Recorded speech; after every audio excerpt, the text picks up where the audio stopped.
हरिहंत सिद्ध सूर्य उपाध्याय साधु सर्व अर्थ के प्रकाशी मांगलिक उपकारी है।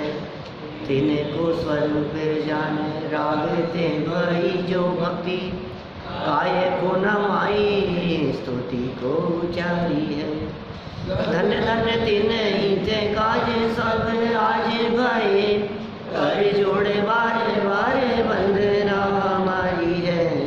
मंगल कल्याण सुख ऐसो हम चाहते हैं।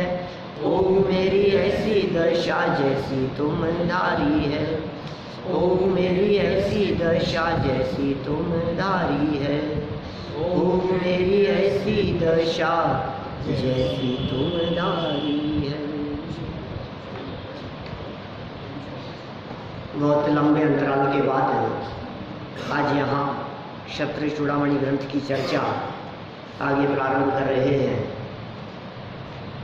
बहुत कार्यक्रम रहे और सब सफलतापूर्वक संपन्न होने के उपरांत कल तक हमने अष्टानी का पर्व बहुत धूमधाम से मनाया। भगवान महावीर स्वामी की दिव्य ध्वनि को सुनकर जिन्होंने निर्वाण की प्राप्ति की, उन महापुरुषों में एक नाम जीवनधर कुमार का भी है। जीवनधर कुमार चौथे काल में भगवान महावीर स्वामी के काल में ही हुए थे, जिनकी ये कथा हम पढ़ रहे हैं। शायद लगभग साल भर हो गया इसे चलते हुए। इसमें जहाँ तक चर्चा अपनी पीछे चली थी उसमें आपको ध्यान होगा जीवनधर कुमार सब छोड़ छाड़ कर निकल गए थे। छोड़ छाड़ कर उन्हें दीक्षा नहीं, जहाँ विवाह हुआ था वहाँ से निकल गए थे। जंगल में उन्होंने कुछ विश्राम किया। फिर कोई व्यक्ति उन्हें एक किसान मिल गया। फिर किसान को उसने उन्होंने गहने वगैरह दे दिए, उसका उपकार किया, उसका उद्धार किया, उसको श्रावक के व्रतों वगैरह की बातें कही। फिर और आगे निकले। जब और आगे निकले तो कहीं विश्राम के लिए रुके जंगल में ही, और एक विद्याधरी वहाँ आ गई और उसने अपने हाव भाव से ऐसा व्यक्त किया कि मैं इस जंगल में अकेली हूँ और मुझे कोई उठा करके ले गया था और ऐसा ऐसा मेरे साथ में हुआ, तो आप तो सज्जन पुरुष दिखते हैं, आप मेरी रक्षा करें। तो जब ये बात वो कह रही थी कि इससे पहले कि कोई कदम ये उठाते, इनके कानों में कुछ आवाज़ पड़ी। ये कहाँ चले गई, कोई पुकारता हुआ उसे आ रहा था। वो आवाज़ सुनने मात्र से वो विद्याधरी तो भाग गई और वो व्यक्ति सामने आया जो उसका पति था। ठीक है, ऐसा जब हुआ तो सारी बात सामने आ गई। जीवनधर कुमार के सामने सारी बात आ गई। अब जीवनधर कुमार ने जब पूरी बात समझ ली तो उसको कुछ नहीं कहा, डायरेक्ट क्या कहता उसकी पत्नी के बारे में लेकिन जगत के जीवों की स्वार्थ वृत्ति के बारे में जरूर उसने बात कही। माने जीवनधर कुमार उस विद्याधर को, जो अपनी पत्नी के ऊपर अत्यधिक विश्वास करके मोह में फंसा था, उसे उपदेश देने लगे। ये सब चर्चा चल रही थी और कई तरह से नीतिकारों के माध्यम से यहाँ उपदेश दिए गए। स्त्री का स्वरूप बतलाया, उनकी मायाचारी वृत्तियों की चर्चा की, ये सब बातें हुई।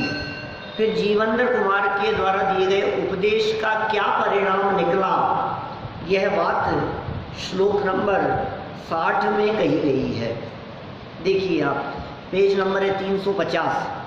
शायद ये 60 वाला श्लोक हमने पढ़ लिया था, दोबारा पढ़ते हुए कुछ आगे बढ़ते हैं। पढ़ लिया था, कुछ ज़रूरत नहीं है। मैंने जैसे कुत्ते के पेट में घी नहीं पचता है, ये सब उदाहरण दे करके चर्चाएं की थी ना। अपात्र जीवों को दिया गया उपदेश भी कार्यकारी नहीं होता है। फिर बात कह दी थी तीर्थंकर ऋषभदेव के समवशरण की कि मारीची को उपदेश दिया गया लेकिन वो असर नहीं हुआ, उल्टा कार्यकारी हुआ। ये सब बातें पढ़ चुके थे हम। देखिए, भले ही उपदेश का असर न होता हो, लेकिन तो भी उपदेश देने वाले को उपदेश देना नहीं छोड़ना चाहिए। असर हो चाहे नहीं हो, उपदेश तो दिया ही जाना चाहिए। और आज नहीं तो कल कभी न कभी उपदेश का असर होता ही होता है। हो सकता है कदाचित सामने ना हो, लेकिन फिर भी भूत और भविष्य में, भूत में तो क्या कहेंगे, भविष्य में कभी वो उपदेश याद आएगा। इसीलिए तो निसर्गज सम्यक दर्शन की बात कही है हमारे यहाँ, अधिगमत सम्यक दर्शन की बात तो है ही, निसर्गज भी तो है ना एक सम्यक दर्शन। आप जानते हैं सब, सम्यक दर्शन दो तरह से उत्पन्न होता है। एक तो कोई उपदेश देता हुआ दिखाई देवे सामने से, वो क्या कहलाता है, अधिगमज। और एक जिसमें बाहर से कोई उपदेश देने वाला नहीं दिखाई दे रहा, वो कहलाता है निसर्गज। लेकिन आचार्यों ने ऐसा कहा है कि ये जो निसर्गज सम्यक दर्शन है, इसमें पूर्व भाव में कभी न कभी सुनी हुई देशना काम आती है। पहले कभी सुना होगा हमने, तो पहले का सुना हुआ काम आया, इसका मतलब पहले जिस दिन सुना था उस दिन काम नहीं आया था, ये अर्थ हुआ ना। जब सुना था उस दिन तो असर नहीं हुआ था, आज असर हुआ है। तो इसका अर्थ ये हुआ कि आप यदि किसी को उपदेश दे रहे हो या उपदेश सुन रहे हो तो वो निरर्थक नहीं जाएगा, कभी भी काम आ सकता है। आज तो प्रसंग इंद्रभूति का है साहब, आज तो इंद्रभूति का प्रसंग है। आज वीर शासन जयंती है ना, वीर शासन जयंती। क्या क्या होता है, क्या हुआ था? जयंती क्या होता है? जयंती तो जन्म होता है, तो होता है किसी चीज की शुरुआत जहां हो। वीर भगवान महावीर स्वामी के शासन की शुरुआत आज से हुई थी। शासन आज से शुरू हुआ था उनका। सावन कृष्ण एकम, सावन बदी एकम, धन्य धन्य सावन की पहली ये एकम। की घटना क्या घटी थी कि 66 दिन तक भगवान महावीर स्वामी की दिव्य ध्वनि नहीं गिरी। 66 दिन तक केवल ज्ञान हो जाने के बाद ऋजुकुला नदी के तट पर महावीर स्वामी को केवल ज्ञान की प्राप्ति हो गई थी। कौन से दिन? माघ कृष्ण चतुर्दशी के दिन। कौन सा दिन था?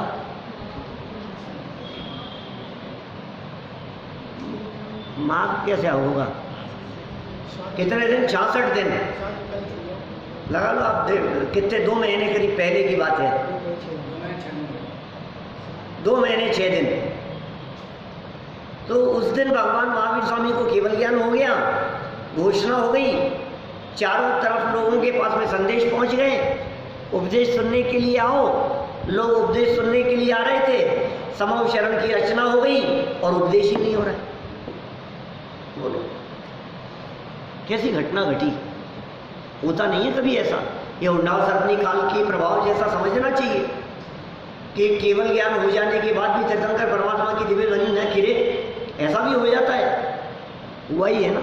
66 दिन निकल गए, इंद्र से बात हुई, लोगों के माध्यम से बातें पहुंची सौधर्म इंद्र के कान में। ऐसा प्रश्न उठाया धवला में कि सौधर्म इंद्र के पास में थी सारी व्यवस्थाएं, ये दिव्य ध्वनि क्यों नहीं गिर रही है, ये उपदेश क्यों नहीं हो रहा है? इतने लोगों को निमंत्रण दे दिया गया है, सारे लोग आ गए हैं, इतनी बड़ी सभा में भी इतनी बड़ी अव्यवस्था, क्या कारण था? उपदेश क्यों नहीं शुरू हो रहा है? तो जवाब मिला, क्योंकि उस समय गणधर का अभाव था। 66 दिन तक दिव्य ध्वनि क्यों नहीं गिरी? गणधर नहीं था भाई साहब, नहीं था गणधर। फिर प्रश्न खड़ा हुआ, गणधर नहीं था तो उसको बुलाने की जवाबदारी किसकी थी? सौधर्म की। लेके आता ना सौधर्म, जिसको गणधर बनना था, वो क्यों नहीं लेकर के आया? तो सुनो क्या गजब स्वरूप कहा है द्वादशांग में जिनवाणी क्या कहती है? तो कहती है सौधर्म इंद्र का जवाब कि काल लब्धि के बिना मैं तो असहाय था, भाई क्या करूं। डबलाकार वीरसेन स्वामी कहते हैं काल लब्धि के बिना असहाय सौधर्म इंद्र के गणधर को उपस्थित करने की सामर्थ्य का अभाव था। गणधर को उपस्थित नहीं कर सकता था, वो ला नहीं सकता था बुला करके। और वस्तु स्वतंत्रता की दृष्टि से देखो क्या कहता है वीर शासन। भगवान महावीर स्वामी का शासन क्या कहता है? क्या कहता है शासन? कण कण की स्वाधीनता की बात बतलाता है। ये है भगवान महावीर स्वामी का शासन। क्या शासन चल रहा होगा?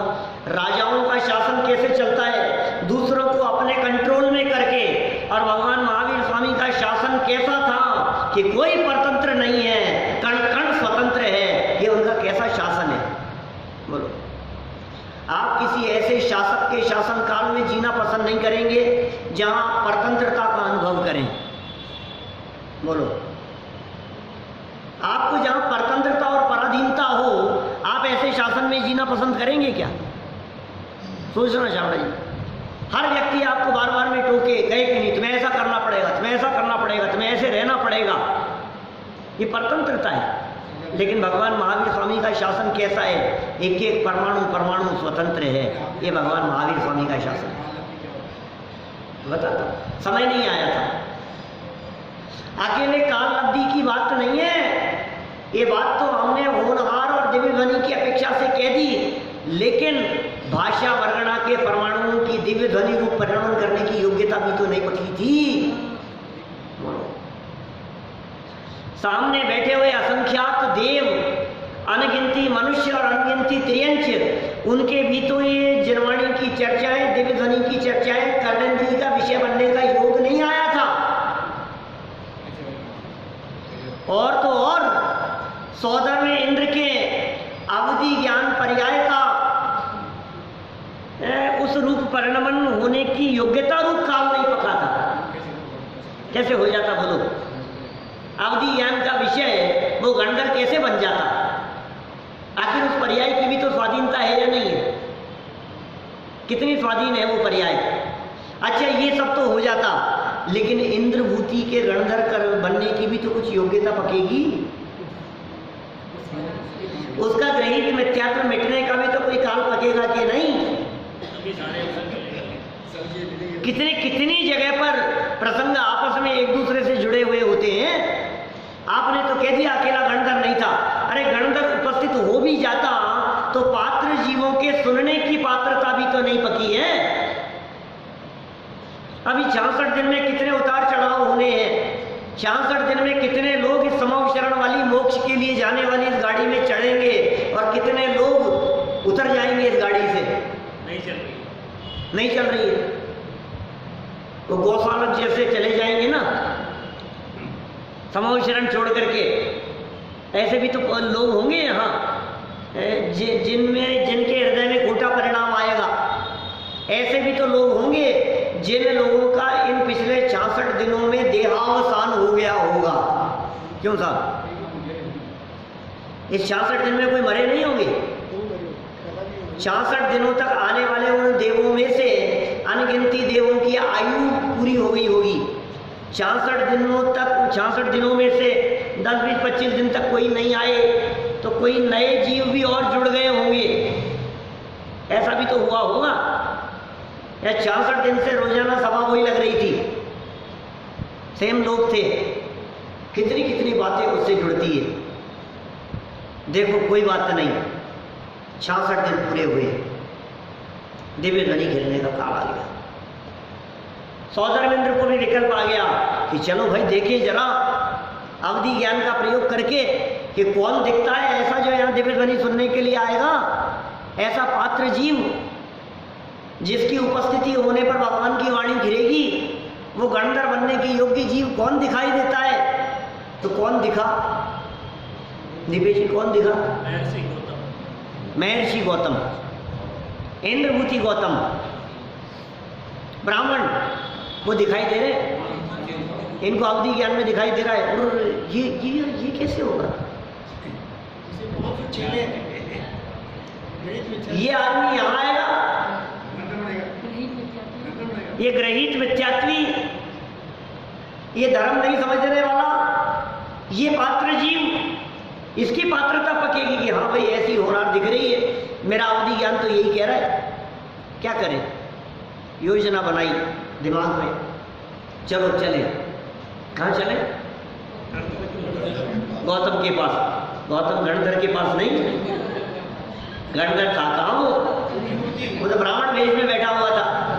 चलो चलते हैं उसके पास में। कि फिर क्या हुआ उसके पास जाकर के? किस वेश में चले? इंद्र नहीं, ब्राह्मण के वेश में। ब्राह्मण का वेश बनाया, वृद्ध ब्राह्मण का वेश बनाया, बूढ़े आदमी का वेश, सफ़ेद दाढ़ी, सर में सफ़ेद बाल, कमर झुकी हुई, हाथ में एक लकड़ी, और झुकते झुकते पहुंच गया उसकी सभा में, इंद्रभूति की सभा में। कौन? इंद्र, सौधर्म इंद्र। किसकी सभा में? महर्षि इंद्रभूति की सभा में। 500 शिष्य बैठे हुए हैं सामने, 500 लोग बैठे। इतनी बड़ी सभा, इतने शिष्य, रजिस्टर्ड शिष्य थे जो उसके द्वारा दीक्षित थे। उसके द्वारा दीक्षित 500 शिष्य थे। आप कल्पना करो, 500 जिसके द्वारा दीक्षित शिष्य हो, वो कितना बड़ा गुरु होगा, संस्कृत का प्रकांड विद्वान, और वो कोई अपने आप को कितना बड़ा समझता था। इंद्र पहुंच गए वहाँ ब्राह्मण के वेश में, श्लोक प्रस्तुत कर दिया। फिर क्या हुआ है? श्लोक प्रस्तुत करने के बाद में क्या हुआ, इसका अर्थ जानना है। मेरे गुरु तो मौन धारण करके बैठे,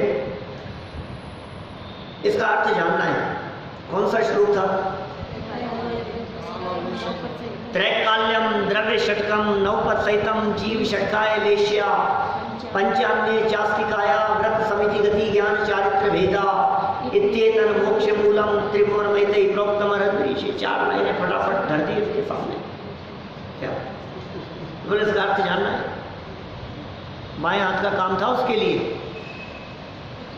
इंद्रभूति के लिए अर्थ बतलाना बहुत आसान काम था।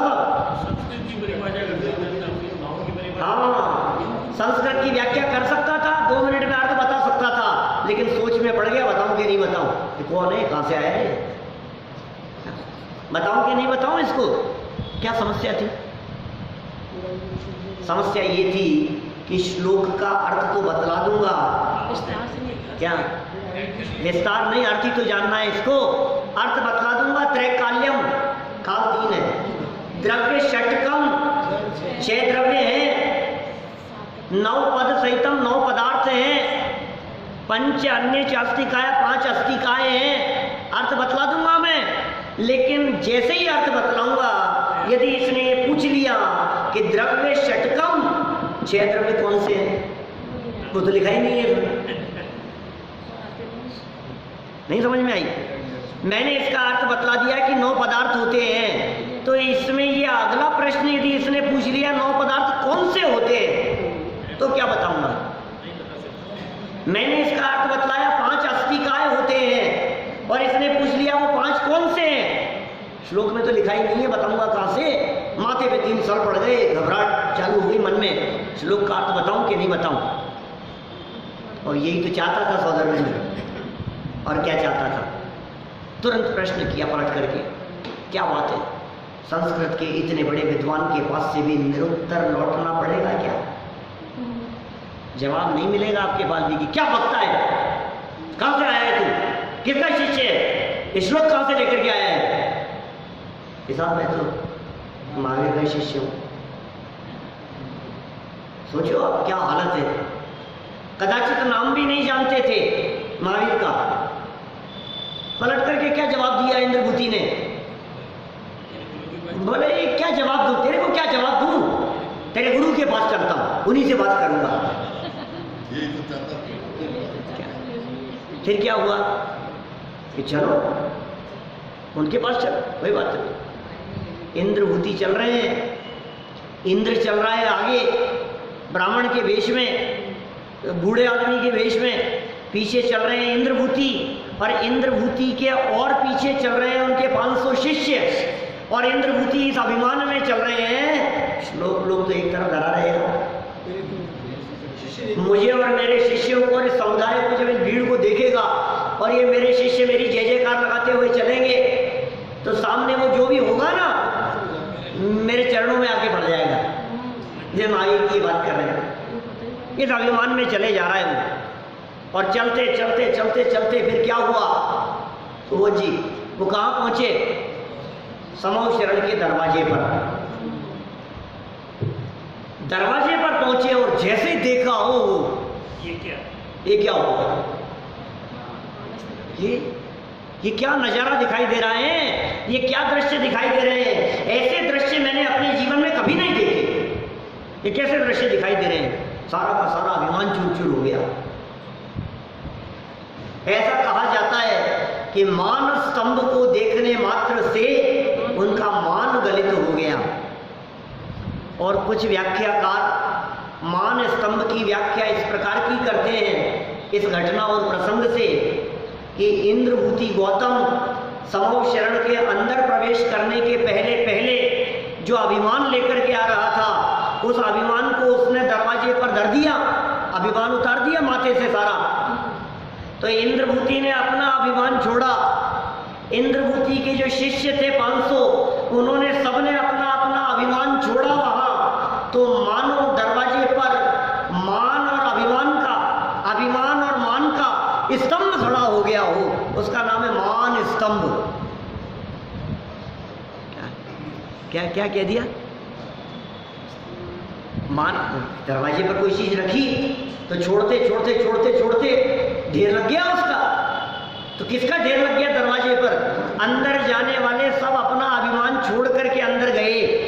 तो फिर क्या हुआ, बाहर क्या हुआ कि मान का स्तंभ खड़ा हो गया। वो मान स्तंभ की ऐसी भी व्याख्याएं कई व्याख्याकार करते हैं। और फिर क्या था, अंदर चलते चलते महावीर भगवान से पहले मान स्तंभ नहीं बनते थे, वो तो समूह शरण की रचना है। तो क्या है, ये तो व्याख्याकारों की व्याख्या है, उसका एक अर्थ निकालने की पद्धति है। इसको हम ऐसा भी कह सकते हैं, वो मानस स्तंभ इसीलिए उसका नाम मानस स्तंभ पड़ा है क्योंकि उसके आगे कोई भी जीव अभिमान लेकर के नहीं जाता, इसलिए उसका नाम मानस स्तंभ पड़ गया। अपने पुराने जमाने में जितने पुराने मंदिर दिखाई देते हैं उन सब के दरवाजे छोटे छोटे हुआ करते थे, गेट छोटे हुआ करते थे, हाइट उनकी बहुत कम हुआ करती थी।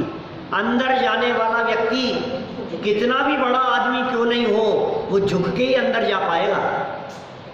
3 लोग के नाथ के दरवाजे पे से अंदर घुस रहा है, वो अभिमान लेकर के अंदर कैसे जाए, वो गर्व और घमंड से कमर टेढ़ी करके ऐसे कैसे जाए। तो उसे तो कमर झुका के ही जाना पड़ेगा, सर झुका के अंदर प्रवेश करना पड़ेगा। अंदर चले, फिर क्या दृश्य दिख रहे हैं। अभी उपदेश नहीं हुआ भगवान महावीर स्वामी का, अभी वाणी बिखरी है, अभी वीर शासन जयंती का प्रारंभ नहीं हुआ है।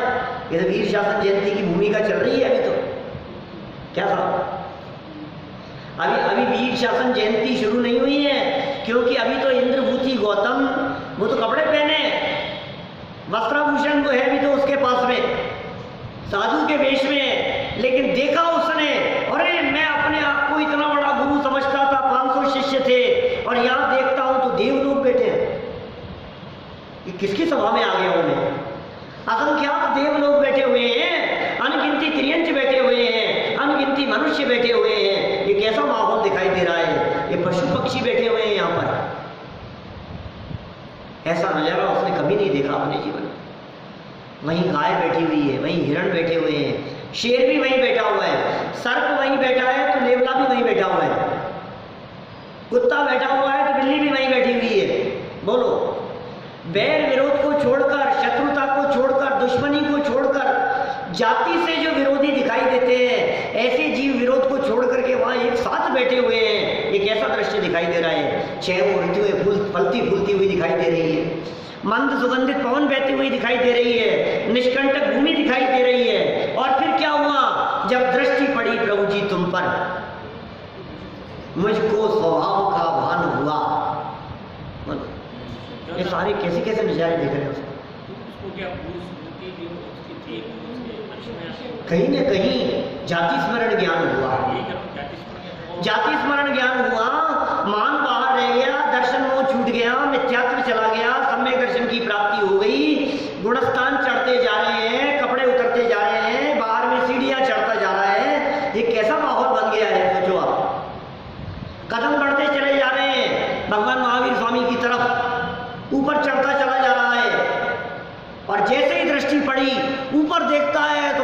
छत्र दिखाई दे रहे हैं, 3-3 छत्र दिखाई दे रहे हैं, देवलोग चमड़ ढोते हुए दिखाई दे रहे हैं, पीछे भावंडल दिखाई दे रहा है, और ऐसा लगा मानो भगवान मेरी तरफ ही देख रहे हो।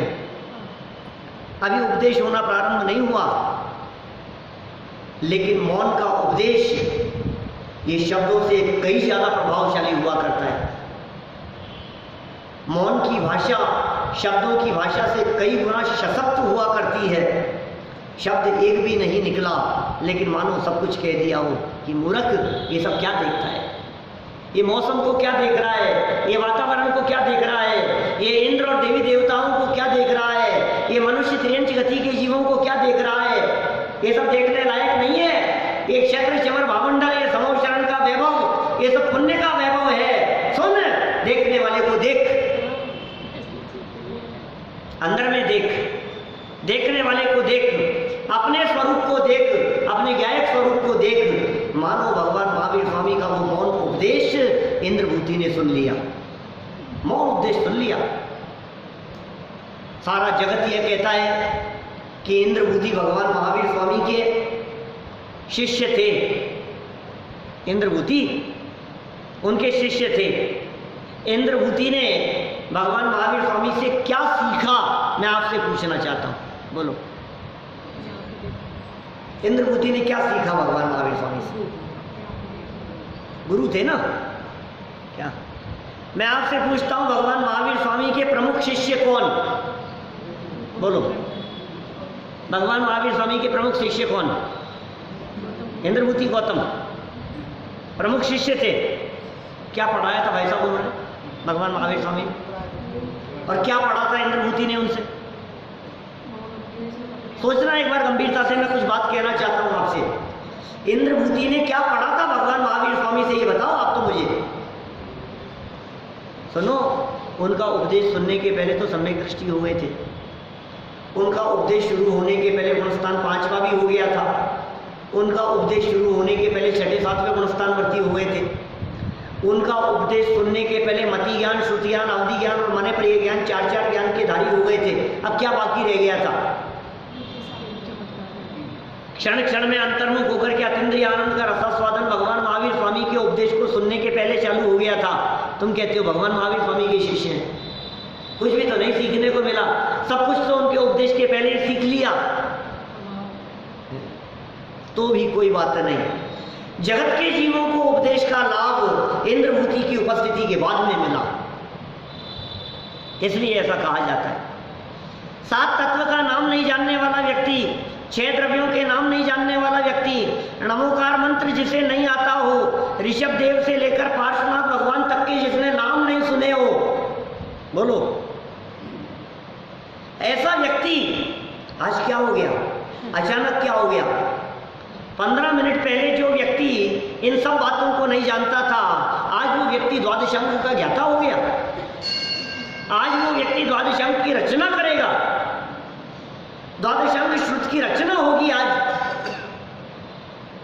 दिव्य ध्वनि को सुनकर के वो सबको गूंथने का काम करेगा कि हाँ ये काम शुरू होगा, ये काम शुरू हुआ आज के दिन।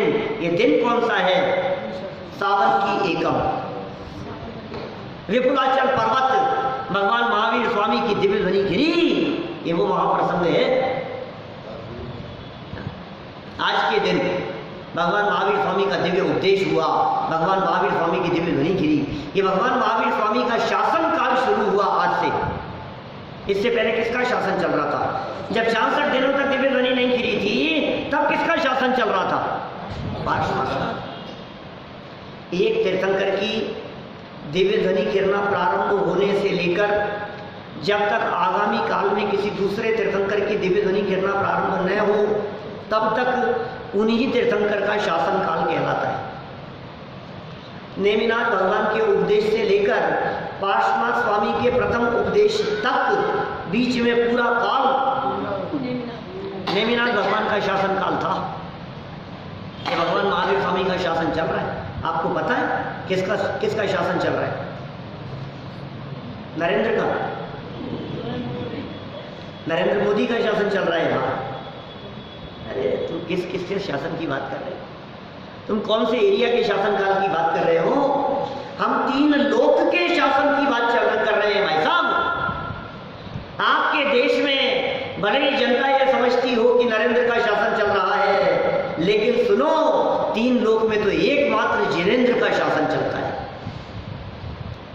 नरेंद्र का नहीं, जिनेंद्र का शासन चलता है।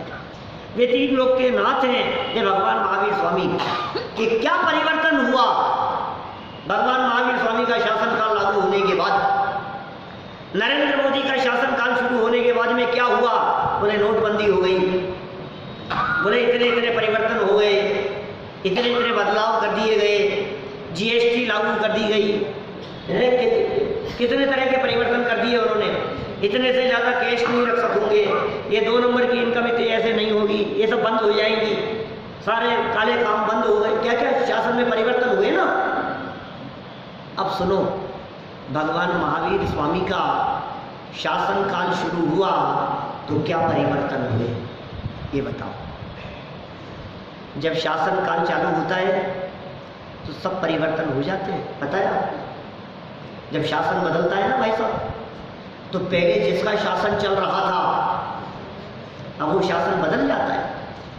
पहले जितनी नीतियां चल रही थी पिछली गवर्नमेंट के द्वारा, अब जब शासन बदल गया तो पुरानी सब रुक जाती है, पुराने काम रुक जाते हैं, पुरानी नीतियां बदल जाती है और नया शासन शुरू हो गया। अब नई नीति बनेगी, नया साम्राज्य चालू होगा। आज से भगवान महावीर स्वामी का शासन काल शुरू हो रहा है, नया साम्राज्य। ये क्या घोषणाएं हुई भगवान महावीर स्वामी के शासन में कि सुनो, अब तक मिथ्यात्व का शासन चला करता था, अब तक कुमति का शासन चला करता था। अब उस मिथ्यात्व और कुमति के शासन काल में चलाई गई सारी खोटी वृत्तियां वे सब बंद कर दी जाएंगी। अब अन्याय, अनीति और अभक्ष्य इनके सेवन पर रोक लगा दी जाती है। ये भगवान महावीर स्वामी के शासन काल में ये घोषणाएं हुई। एक द्रव्य दूसरे द्रव्य के ऊपर अपना अधिकार जमाया करता था, लेकिन आज से भगवान महावीर स्वामी का शासन काल शुरू हुआ तो ये घोषणा हुई कि है सब द्रव्य स्वतंत्र, जगत में कोई ना किसी का। ये भगवान महावीर स्वामी का शासन है। कण कण की स्वतंत्रता की चर्चा आज तक बहुत लंबे काल से भगवान पार्श्वनाथ स्वामी की दिव्य ध्वनि गिरने के पश्चात जब कुछ काल का ज्यादा अंतराल हो गया तो क्या चालू हो गया? बीच में पुण्य में धर्म मानना शुरू हो गया।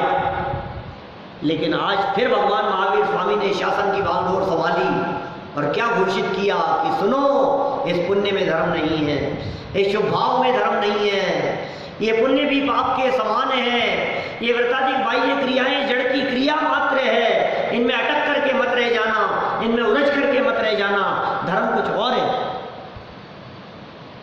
अब तक पाप की नीतियां चला करती थी, अब धर्म की नीति की स्थापना हुई। वीर का शासन, कैसी चर्चाएं करेंगे बोलो। सारी बातें पुराने जितने काले धंधे चला करते थे सब बंद कर दिए ना इस गवर्नमेंट ने आने के। अब देखो ये जो गवर्नमेंट काम कर रही है, नया शासन चलेगा तो क्या होगा बोलो। रावण के शासन में जो कुछ भी काम होते होंगे, जब रावण के देहावसान पूर्वक लक्ष्मण का शासन काल शुरू हुआ तो क्या वही रीति नीति चलती होगी? क्यों साहब? नया व्यक्ति आएगा तो नया काम करेगा ना। आपको यदि अध्यक्ष बना दिया गया तो फिर यही कहा जाएगा ना कि आपके शासनकाल में क्या हुआ, आपके कार्यकाल में। उसे कार्यकाल कह दो, और जहां अपनी सब कुछ चलती हो उसे शासनकाल कह दो। ये तो भगवान महावीर स्वामी के शासनकाल की चर्चा चल रही है। 700 केवली थे भगवान महावीर स्वामी के समूह शरण में, 700। उनका शासनकाल कितने साल तक चला? 30 साल तक। अरे 30 साल तक तो जो उन्होंने रीति नीति चलाई है वो 84,000 वर्ष तक चले। क्या 30 साल तक तो उन्होंने सारी रीति नीति निर्धारित की, रोजाना एक एक व्यक्ति को तैयार किया। यदि वे 30 साल तक लोगों को तैयार नहीं करते तो फिर ये आगे आने वाले 84,000 वर्ष तक ये भगवान महावीर स्वामी का शासनकाल कैसे चलता, कैसा काम हुआ? कल एक घटना सुनाई थी मैंने आपको भगवान महावीर स्वामी के समूह शरण की। कल सुनाई थी घटना वहां विधान के बीच में। कौन सी? उस राजा की घटना सुनाई थी भैया। कौन कौन थे कर वहां? भगवान महावीर स्वामी का समूह शरण विपुलाचल पर्वत पर आया और उसके आते ही क्या हुआ? समूह शरण आया, दिव्य ध्वनि गिरना प्रारंभ हुआ, जन जन में सूचना और घोषणाएं पहुंच गई और फिर तुरंत वहां जो राजा राज्य करता था उसके मन में विचार आ गया, ये अच्छा अवसर है ये अच्छा अवसर अपने वैभव दिखाने कितना अच्छा अवसर आ गया है अपना वैभव दिखाने का। क्या दीपेश जी, इससे अच्छा अवसर कब आएगा? इससे अच्छा मौका कब मिलेगा हमारे को? विपुला वहाँ उस नगरी का राजा, उस देश का राजा, उसे ऐसा विचार आया खजाने खोल दिए जाएंगे, वैभव निकाल लिया जाएगा, सारा लवाजमा निकालेंगे, सोने चांदी गहने सारे जवाहरात सब निकाल करके हाथी घोड़े सब सजा लिए जाएंगे और जब सज धज करके मैं वहाँ जाऊँगा इस लवाजमे के साथ में तो दुनिया देखेगी मैं कोई कमज़ोर नहीं हूँ। इतने वर्षों में मैंने कितना कमाया है, कितना इकट्ठा किया है, हमारे पास में कितना वैभव है, इसका प्रदर्शन भी तो होना चाहिए, दुनिया के सामने दिखाने का मौका कब आएगा? आप लोग भी तो ऐसा ही करते हैं। कब करते हैं आपके वैभव का प्रदर्शन? मौका आने पर, शादी विवाह के प्रसंगों पर, कहीं किसी पार्टी में, कहीं किसी आयोजन में, और यदि वर्षों से आपके इस तरह का कोई आयोजन नहीं आया हो, शादी विवाह आदि का आपके घर में कोई प्रसंग न बना हो तो कोई बात नहीं, क्षमावाणी के दिन सही, दूरदशमी के दिन सही, अनंत चतुर्दशी के दिन सही, जब मंदिरों में सारा समाज इकट्ठा होगा तब सही वैभव का प्रदर्शन करेंगे। दुनिया देखे तो सही, लॉकर खुलेंगे, अंदर से जेवर निकलेंगे, सेट निकलेंगे, गले में पहने जाएंगे। क्या क्या कर रहे हो भाई साहब? ये किसका प्रदर्शन कर रहे हो आप? आपको पता है आप प्रदर्शन किस बात का कर रहे हैं? ये आयोजन किस बात के सूचक है और इन आयोजनों में प्रयोजन क्या होना चाहिए और प्रयोजन को भूल करके प्रदर्शन क्या हो रहा है, कुछ ठिकाना नहीं है हमारे को। होड़ मची है, पता नहीं किस चीज़ की है सारे जगत में। उसके दिमाग में भी ऐसा चलने लगा, राजा के दिमाग में। फिर क्या हुआ होगा थोड़ी देर बाद में?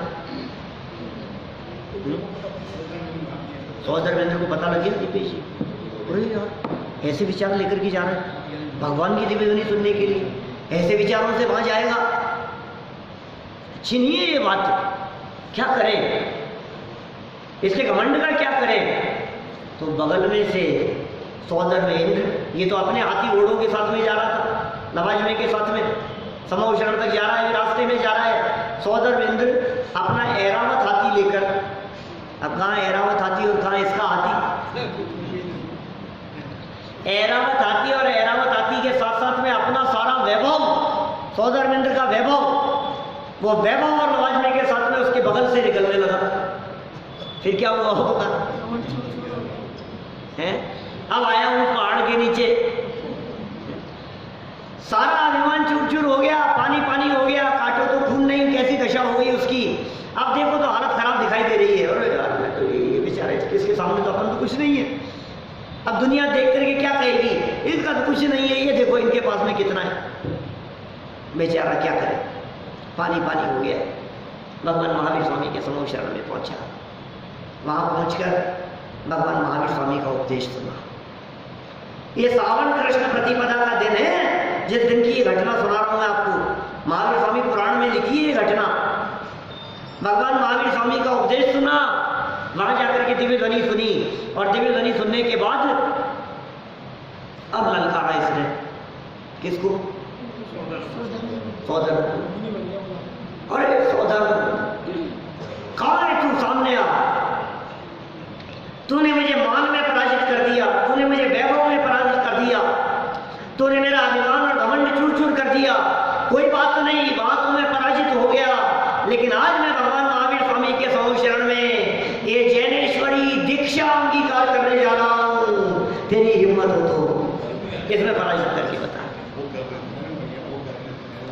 बोलो फिर क्या हुआ होगा? बोलो ढोलिया जी। चरणों में आ गया। कर सकता भी नहीं मैं। बोलो, संयम के आगे ये जग का सारा जड़ वैभव ये सब पराजित हो गया।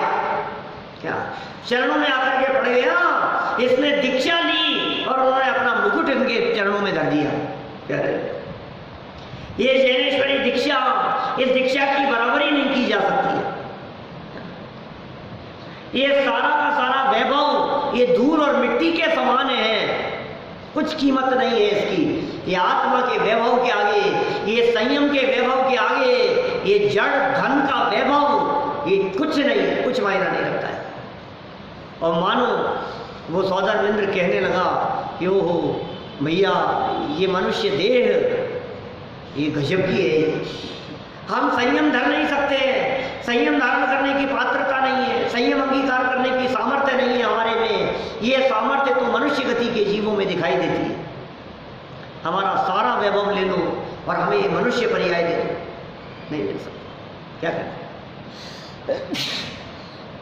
बोलो, क्या घटना घटी? क्या क्या सुना होगा उसने भगवान महावीर स्वामी के शासन में, उस दिव्य ध्वनि में? सारा अभिमान चूर चूर हो गया। आखिर क्या आया होगा उस दिव्य ध्वनि में? क्या आई होगी वो चर्चाएं जिससे सुनकर के जीवन बदल गया, जिससे सुनकर के वो वापस गया ही नहीं अपने घर पे, जिसे सुनने के बाद दीक्षा लेने का परिणाम आ गया? ऐसा क्या उपदेश हुआ होगा? ऐसा क्या वाणी में आया होगा? क्या बातें कही होगी? यही बताया होगा कि एक मंत्र देता हूं, तुम इसका जाप करना, तुम्हारे खूब बिजनेस बढ़ेगा। ये बताया होगा भगवान महावीर स्वामी ने। रत्न दिए होंगे, कुछ राशियां और उनके फल बताए होंगे। क्यों? मंत्र तंत्र और साधना की बात कही होगी, ये बताया होगा, आशीर्वाद दिया होगा कि तुम्हारे घर में सुख शांति रहे। यार कोई बात नहीं, तुम तो मेरे पास में आए हो रोजाना कल से। ये यही सिखाया होगा महावीर भगवान ने। देखो रोजाना अटेंडेंस लगाऊंगा मैं, तुम्हारा नाम ऐसे ही नहीं ले रहा हूं सभा में, इसलिए ले रहा हूं कि तुम रोज आओ। क्या कहा होगा? बुलाया होगा? अरे बुलाया नहीं, आने वाले शिष्यों को भेज दिया भगवान महावीर स्वामी। भगवान महावीर स्वामी के समो शरण में असंख्यात जीव दिव्य ध्वनि सुनने के लिए आए और भगवान महावीर स्वामी रोजाना ये कहते रहे कि मेरे पास आने की जरूरत नहीं है, अपने आप की शरण में जा। बोलो, क्या उपदेश दिया होगा? जग को दे दी जग की निधियां, दिन रात लुटाया करते हो सम सम की अविनश्वर मणियां। ये क्या उपदेश दिया होगा उन्होंने? बोलो, क्या संदेश दिया होगा? कैसे स्वतंत्रता का मार्ग बतलाया, कैसे संयम का मार्ग बतलाया, कैसा साधना का मार्ग बतलाया कि सुन, बाहर में पंचेंद्रीय विषय भोगों में सुख नहीं है, सुख तेरे भीतर भरा हुआ है, सुख तेरे स्वभाव में भरा हुआ है, तू स्वयं आनंद की खान है। और सुन, तेरे में इतनी सामर्थ्य है कि तू मेरा शिष्य नहीं, मेरा भक्त नहीं, मेरे बगल में आकर के बैठे, तेरे में इतनी सामर्थ्य है। लेकिन देखो, जिसकी होनहार वली हो वही सुन पाता है, जिसकी होनहार वली हो वही समझ पाता है, कौन समझे? पूरे भगवान महावीर स्वामी के 30 वर्ष के उपदेश के काल में मात्र 700 जीव ऐसे हुए जिन्हें केवल ज्ञान की प्राप्ति की। सिर्फ 700 व्यक्ति जो भगवान महावीर स्वामी का उपदेश सुनकर के भगवान महावीर जैसे बन गए। 700 लोग हो गए ऐसे, कम नहीं होते वैसे 700 भी। छोटे काल, चौथे काल, थोड़े काल, 30 साल के काल, 30 साल के पीरियड में 700 लोग, मुनि नहीं, मुनि तो अनगिनती हो गए थे, साधक तो अनगिनती हो गए थे। सम्यक दर्शन की प्राप्ति तो मानो कितना अपन संख्या में नहीं उसको बांध सकते हैं, इतने जीवों को सम्यक दर्शन की प्राप्ति हो गई। यहाँ तो भगवान बनने की बात चल रही है। भगवान महावीर स्वामी का उपदेश सुनकर के भगवान महावीर जैसे बन गए। ये है वीर, अंदर से वीरता का पुरुषार्थ जागृत हो, ये वीरता का पुरुषार्थ जगाया उन्होंने। ये था वीर का शासन, जन जन को वीर बना दिया, ये था वीर का शासन। तुम कमजोर नहीं हो, तुम स्वयं महावीर हो, ये था महावीर का शासन। बोलो, तुम कमज़ोर नहीं हो, तुम स्वयं परमात्मा हो, तुम भगवान हो, तुम तीन लोक के नाथ बन सकते हो। जो शक्तियाँ मुझ में हैं वही शक्तियाँ तुम्हारे में हैं, जो गुण मुझ में हैं वही गुण तुम्हारे में हैं, जो सामर्थ्य मेरे में है वही सामर्थ्य तुम्हारे में है। अपने आप को कमज़ोर मत समझो, ये गलती मत करना अपने आप को कमज़ोर समझने की, अपने आप को दीनहीन समझने की, अपने आप को दरिद्री समझने की गलती मत करना। तुम परमात्मा बन सकते हो। और मानो सामने बैठे हुए शिष्यों ने संकल्प लिया हो कि निश्चित तेरे सदृश प्रभु अनंत तपस्या पाऊंगा। क्या क्या घोषणाएं हुई आज के दिन। ये वो पवित्र दिन है, ये वो महान दिन है। कैसे मनाएं, बोलो कैसे मनाएं इस वीर शासन जयंती को? समझकर, उस उपदेश को समझकर। आज भगवान महावीर स्वामी का उपदेश हुआ, आज से भगवान महावीर स्वामी की दिव्य ध्वनि प्रारंभ हुई। ये बहुत प्रसन्नता का विषय है, ये बहुत आनंद का विषय है। लेकिन किनके लिए आनंद का विषय है? जो सुनेंगे उनके लिए आनंद का विषय है। जिसको सुनना ही नहीं हो, मैं आपसे पूछता हूँ 66 दिन बाद में दिव्य ध्वनि गिरी, आनंद किनको आया होगा? उन लोगों को जो रोजाना दुकान पे बैठ करके हेरा फेरी किया करते हैं, उनको, उन्हें काहे का आनंद आएगा? जो धन के पीछे, दुकानदारी के पीछे दौड़ते रहते हैं, उन्हें काहे का आनंद आएगा? ये वीर शासन जयंती उनके लिए नहीं है, ये वीर शासन जयंती वीर के शासन को स्वीकार करने वालों के लिए है। स्वीकार तो करो एक बार, अंदर से ये बात स्वीकार तो हो हमारे को कि भगवान महावीर स्वामी का शासन काल क्या है। भगवान महावीर स्वामी ने आखिर 30 वर्ष तक क्या उपदेश दिया और हम क्या मान रहे हैं? हम अपने आप को भगवान महावीर स्वामी का शिष्य कहते हैं, लेकिन कौन थे भगवान महावीर स्वामी? क्या थी उनकी शिक्षाएं? क्या था उनका उपदेश? कैसा था उनका जीवन? क्या दिया उन्होंने हमारे को? कैसा मार्ग उन्होंने हमारे को दिया? ये समझने का काल आ गया है। प्रतिदिन स्वाध्याय हो। सुनो, वीर हिमाचल ते निकसी, गुरु गौतम के मुख कुंड ढली है, और ज्ञान पयोनिधि माही रली, बहुभंग तरंग निसौ उचरी है। क्या ये जिनवाणी जो भगवान महावीर स्वामी की दिव्य ध्वनि से चली, जो गौतम गंधर के मुख से निकली, वहां से आगे बढ़ी, परंपरा से द्वादश अंग के ज्ञाता श्रुत केवलियों द्वारा चलती रही, और वही परंपरा से पूर्वाचार्यों के माध्यम से होती हुई, वर्तमान विद्वानों से होती हुई ये जिनवाणी हम तक पहुंच गई है। इसे स्वीकारो। इसे स्वीकार करके ही ये वीर शासन जयंती मनाई जा सकती है। और हम सभी इन बातों को अपने जीवन में उतारें और ऐसी सच्चे अर्थों में वीर शासन जयंती मनाएं। ऐसी भावना से बात को यहीं विराम देता हूँ। ये दिव्य ध्वनि से, ऋषभ देव की दिव्य ध्वनि से महावीर भगवान की दिव्य ध्वनि तक एकमात्र जो बातें आई है, वे ही बातें यहाँ जीवनधर कुमार ने भवदत्त को बताई। अब भवदत्त की क्या दशा हुई, ये चर्चा कल आगे बढ़ेगी।